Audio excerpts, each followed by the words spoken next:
I'm an independent school student. So it's undeniable that in independent school, Chinese independent schools are in a very awkward situation, whether from a racial context or the educational system context.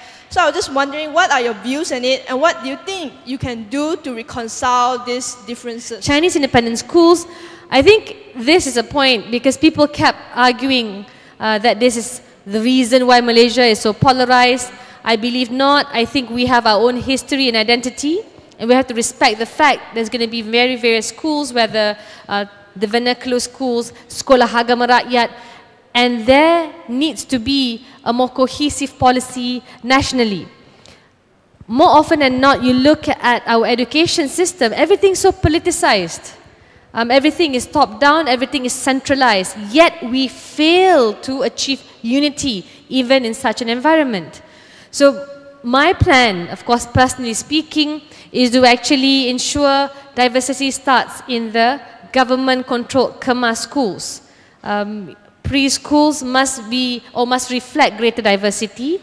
The curriculum, so when you have a child at the age below 5, they are the ones who are exposed to racial diversity, religious diversity. My daughter goes to a multiracial preschool. So then whatever happens, you grow up with an understanding about the various races that exist among you. Yeah, this is quite important. But to say that you want to do away with vernacular schools, I think is not respecting understanding where we come from. That's not the issue really. It's about having points of integration. And the government can easily rectify the current weaknesses by working on government-owned schools. Even in government-owned schools, you see so much racism, either being spewed about by various individuals managing the school. So that is something we're looking into very seriously. And I just want to quote this, this suggestion by Teach for the Needs in an NGO. And they said, if you look into falsafah pendidikan negara, there's 1001 things we want to achieve. Jasmani lah, and emosi. And you look at other countries, whether it's Finland, America or South Korea, there's only one main sort of moral position, whether it's a discipline in the South Korea model.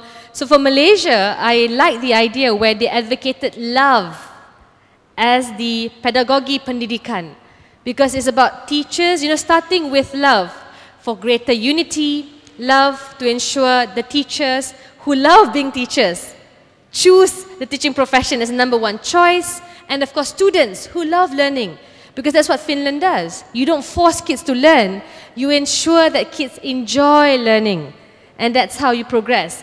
Tengku Razali Hamzah gave a speech supporting this position, and I believe, yes, our education system is a failed one. It's quite acceptable.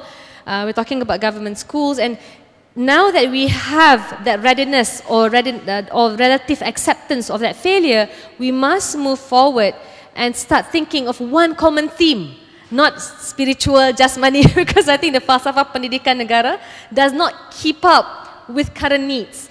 I mean, I came from a government school, so I have every right to mention and speak about such things, but I do believe it is something that we have to look into very seriously.